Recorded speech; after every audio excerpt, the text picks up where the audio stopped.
Kerinduan segala zaman, bab 7, pada masa kanak-kanak. Pada masa kanak-kanak dan masa muda Yesus tinggal di sebuah kampung pegunungan yang kecil. Tiada tempat di dunia ini yang tidak dapat dipermuliakan oleh hadiratnya. Istana raja-raja sebenarnya akan merasa beroleh kehormatan untuk menerima dia sebagai seorang tamu. Akan tetapi ia melewati saja rumah orang-orang kaya, istana-istana kerajaan, dan pusat-pusat ilmu pengetahuan yang termasyur, untuk tinggal di Nazaret yang tidak terkenal serta yang dihinakan orang itu. Sungguh ajaib arti riwayat singkat tentang hidupnya semasa kanak-kanak. Anak itu bertambah besar dan menjadi kuat, penuh hikmat dan kasih karunia Allah ada padanya. Dalam sinar wajah Bapanya, Yesus makin bertambah hikmatnya dan besarnya, dan makin dikasihi oleh Allah dan manusia. Pikirannya giat dan tajam dengan kecerdasan otak dan akal budi yang jauh melampaui usianya. Namun tabiatnya baik sekali dalam keselarasannya. Tenaga pikiran dan tubuh berkembang secara berangsur-angsur sesuai dengan hukum masa kanak-kanak. Selaku seorang anak, Yesus menunjukkan suatu keindahan tabiat yang istimewa. Tangannya yang cekatan selamanya siap sedia untuk melayani orang lain.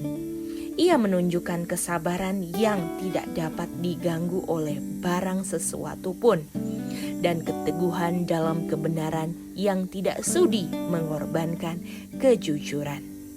Dalam prinsip yang kokoh seperti batu karang, hidupnya menunjukkan sifat kesopanan yang tidak mementingkan diri sendiri. Dengan kesungguhan yang besar, Ibu Yesus mengamat-amati mekarnya segala kuasanya dan melihat kesempurnaan dalam tabiatnya. Dengan kesukaan ia berusaha mendorong semangat pikiran yang cerdas dan tajam itu.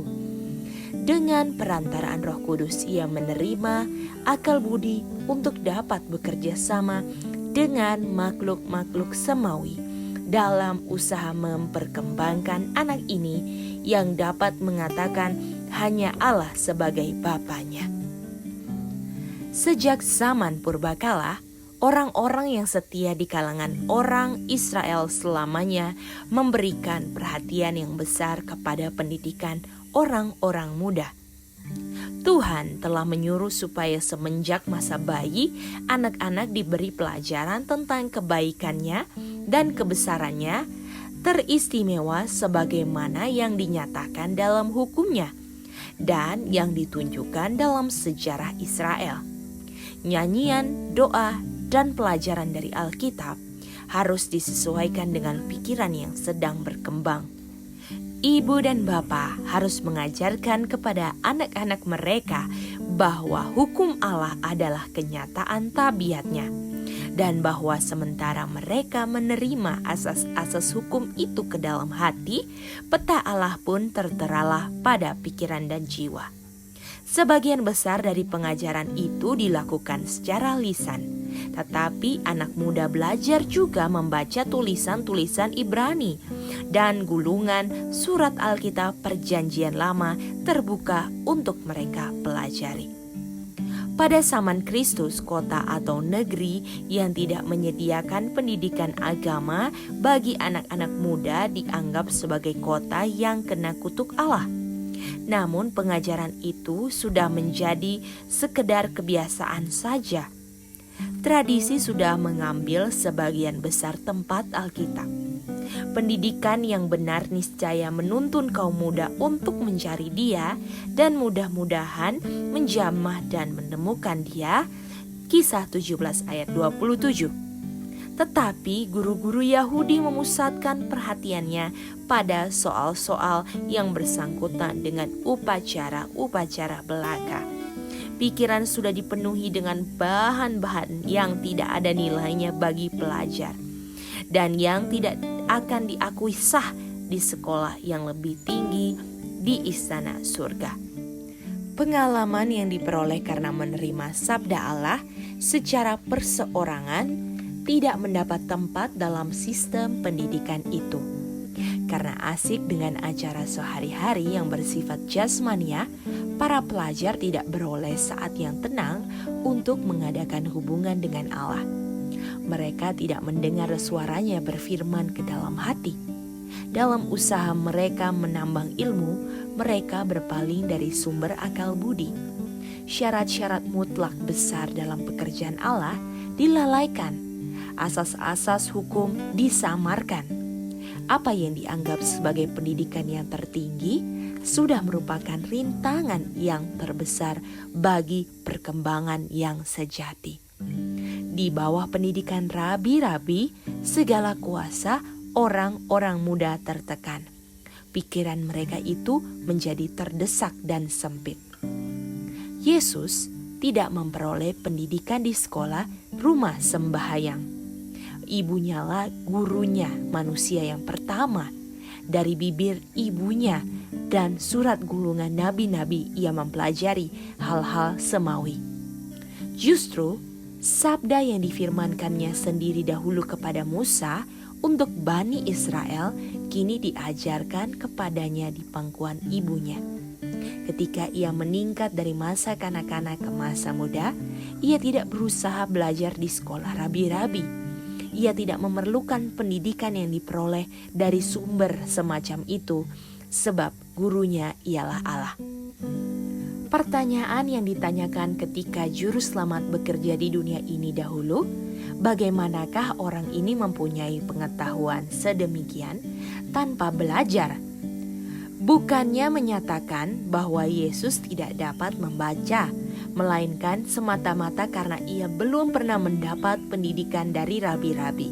Yohanes 7 ayat 15. Oleh karena ia mendapat pengetahuan sebagaimana yang dapat kita perbuat, maka pengetahuannya yang dalam tentang soal-soal Alkitab itu menunjukkan betapa rajinnya ia mempelajari sabda Allah.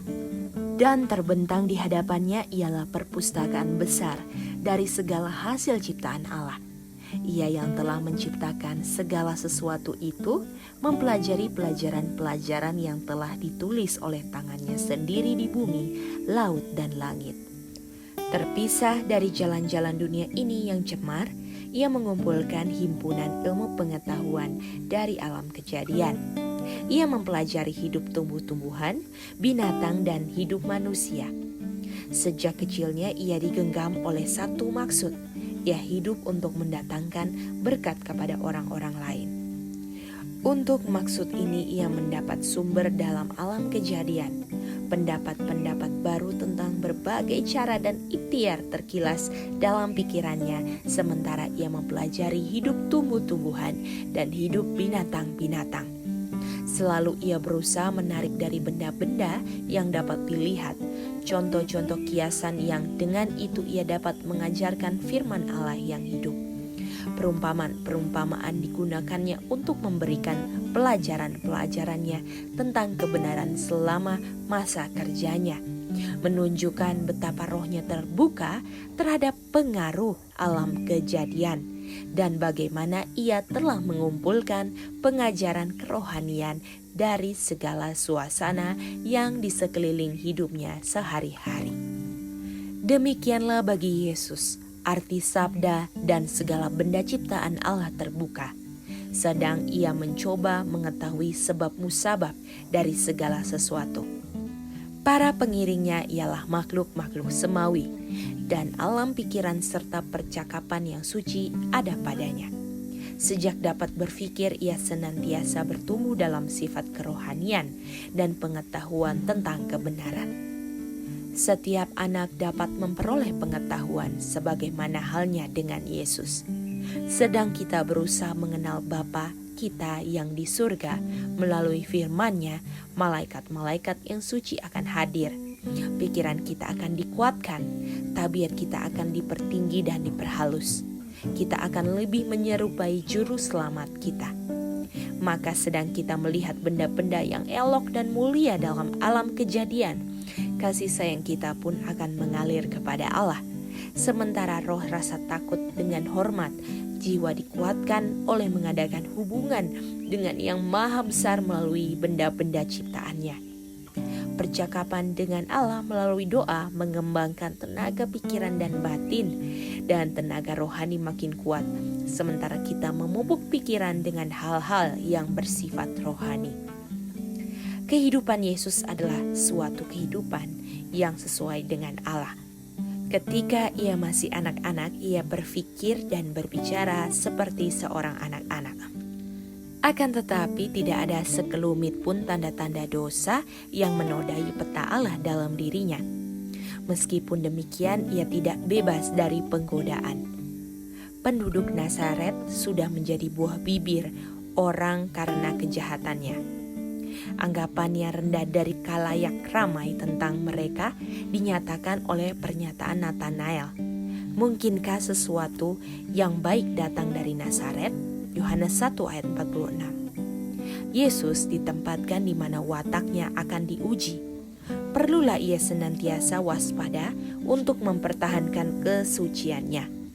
Ia tidak luput dari segala pergumulan yang wajib kita hadapi supaya ia dapat menjadi contoh bagi kita dalam masa anak-anak, masa muda, dan masa dewasa. Setan tidak mengenal lelah dalam usahanya untuk mengalahkan anak Nazaret itu. Sejak kecilnya Yesus selalu dikawal oleh malaikat-malaikat surga. Namun hidupnya adalah satu pergumulan yang lama sekali melawan kuasa kegelapan. Bahwa di bumi ini ada satu hidup yang bebas dari kenajisan kejahatan adalah suatu hal yang mengganggu dan membingungkan pikiran putra kegelapan. Segala ikhtiar diadakannya untuk menjebak Yesus. Tiada seorang pun anak manusia yang akan pernah disuruh hidup suci di tengah perjuangan yang sedemikian dahsyatnya dengan pencobaan seperti juru selamat kita. Orang tua Yesus miskin, dan mereka bergantung kepada pekerjaan berat sehari-hari. Ia sudah biasa dengan kemiskinan, penyangkalan diri, dan kekurangan. Pengalaman ini adalah suatu perlindungan baginya. Dalam hidupnya yang rajin itu tidak ada waktu yang terbuang untuk mengundang pencobaan.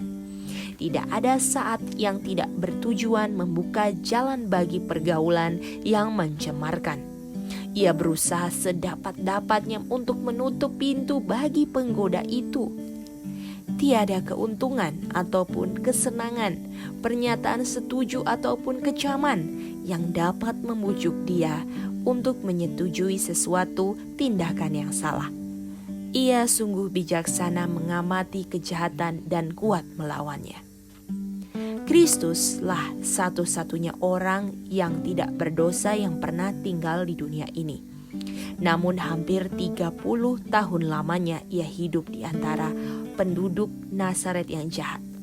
Kenyataan ini merupakan suatu teguran bagi orang-orang yang mengira bahwa mereka bergantung pada tempat, nasib, atau kemakmuran agar dapat hidup dengan tiada bercacat.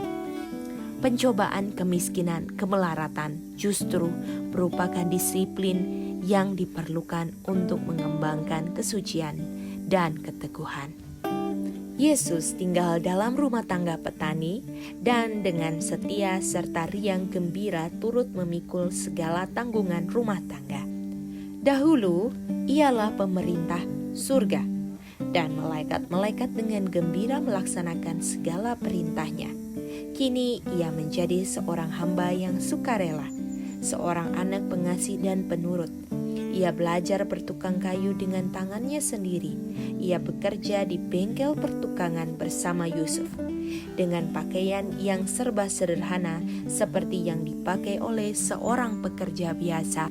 Ia menjalani jalan-jalan kota kecil itu, pergi dan pulang dari pekerjaannya yang sederhana itu. Ia tidak menggunakan kuasa ilahinya sementara mengurangi bebannya atau meringankan pekerjaannya. Sementara Yesus bekerja pada masa kanak-kanak dan masa muda, pikiran dan tubuhnya berkembang. Ia tidak menggunakan tenaga tubuhnya dengan serampangan.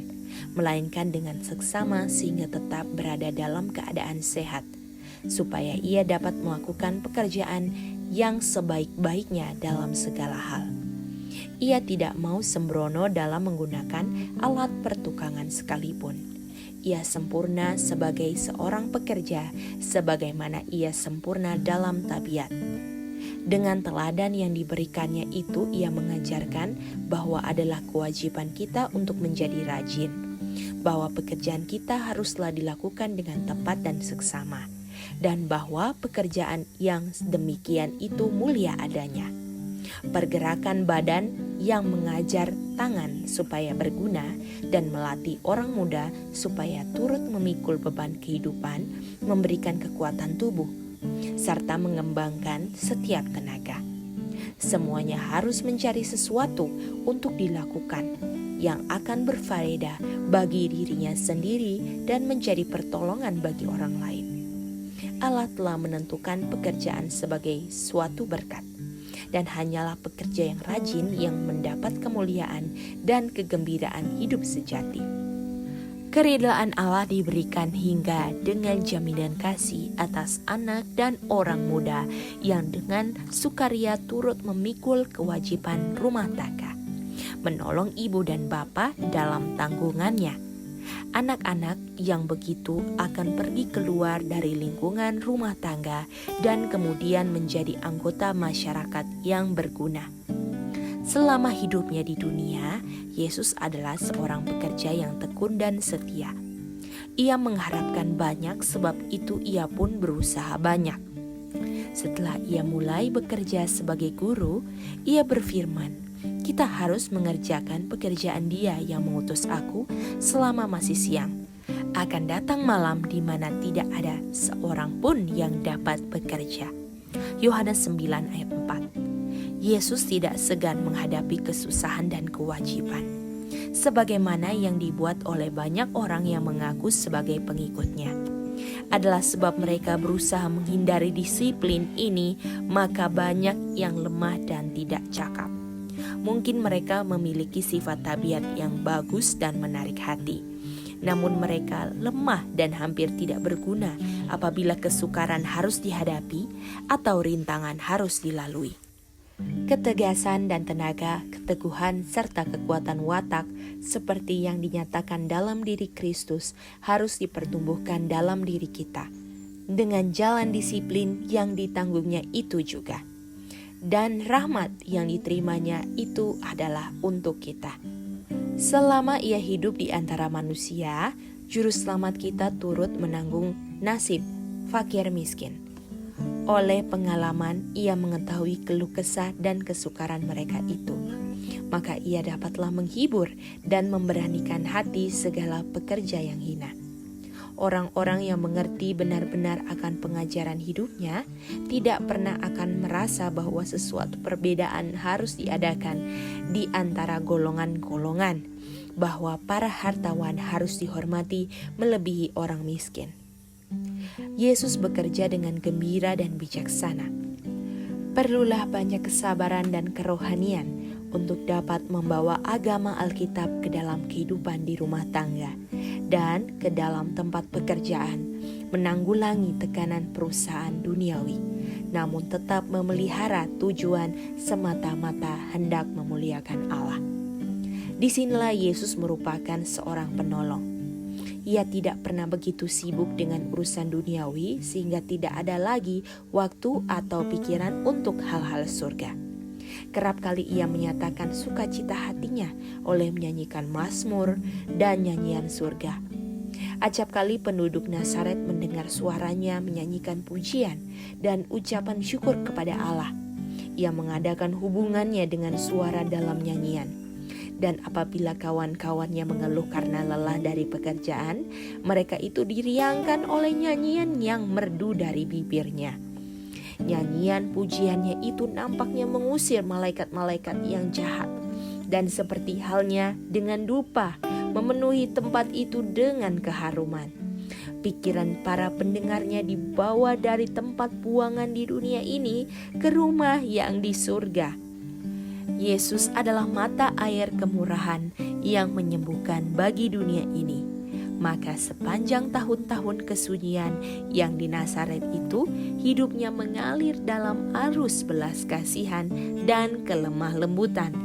Orang yang sudah tua, orang yang berduka, dan orang yang ditindas oleh dosa, anak-anak yang bermain-main dengan kesukaan hatinya yang murni, makhluk-makhluk kecil di hutan belukar, binatang penarik muatan yang sabar, semuanya merasa lebih senang karena hadiratnya.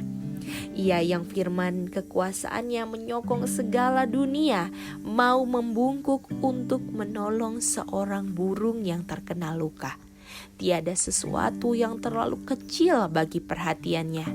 Tiada sesuatu terhadap mana ia merasa jijik untuk memberi pelayanan. Demikianlah sedang ia bertumbuh dalam akal budi dan perawakan Yesus pun bertambah dalam kemurahan Allah dan manusia. Ia menarik simpati segala hati untuk menunjukkan dirinya sendiri sanggup menaruh simpati dengan semua orang. Suasana harapan dan semangat yang mengelilingi dia menjadikan dia suatu berkat dalam setiap rumah tangga. Maka seiring dalam rumah sembahyang pada hari Sabat, ia dipanggil untuk membaca pelajaran dari surat rabi-rabi.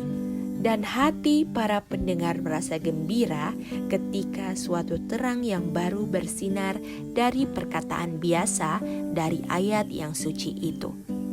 Namun, Yesus menghindari pertunjukan.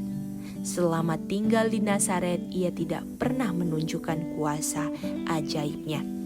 Ia tidak pernah mencari kedudukan yang tinggi dan tidak memakai sesuatu gelar. Hidupnya yang tenang dan sederhana, bahkan tidak adanya keterangan Alkitab tentang hidupnya ketika masa kanak-kanak memberikan kepada kita suatu pelajaran yang penting. Makin tenang dan makin sederhana hidup seorang anak, makin bebas dari kesibukan yang dibuat-buat, dan makin selaras dengan alam kejadian, makin baiklah itu bagi kekuatan tubuh dan pikiran dan bagi kekuatan rohani. Yesus menjadi teladan kita. Banyak orang yang memusatkan perhatian pada masa kerjanya bagi khalayak ramai, sedangkan mereka tidak memperhatikan pengajaran masa kecilnya. Tetapi justru dalam hidupnya di rumah tanggalah ia menjadi teladan bagi anak-anak dan orang muda. Juru selamat rela menempuh kepapaan supaya ia dapat mengajarkan betapa dekat kita dapat berjalan dengan Allah dalam suatu nasib yang hina. Ia hidup untuk menyenangkan hati, menghormati serta memuliakan Bapanya dalam segala perkara kehidupan biasa. Pekerjaannya mulai dengan memuliakan pekerjaan tukang yang hina, yang bekerja untuk mencari nafkahnya sehari-hari. Ia melakukan pekerjaan Allah pada waktu bekerja di bangku pertukangan kayu, sama dengan pada waktu mengadakan mujizat-mujizat bagi khalayak ramai. Maka setiap orang muda yang mengikuti jejak Kristus dalam hal kesetiaan dan penurutan di rumah tangganya yang sederhana itu dapat menyatakan berhak atas sabda yang diucapkan tentang dirinya oleh Bapa melalui Roh Kudus. Lihatlah itu hambaku, yang kupegang, pilihanku, yang kepadanya aku berkenan. Yesaya 42 ayat 1.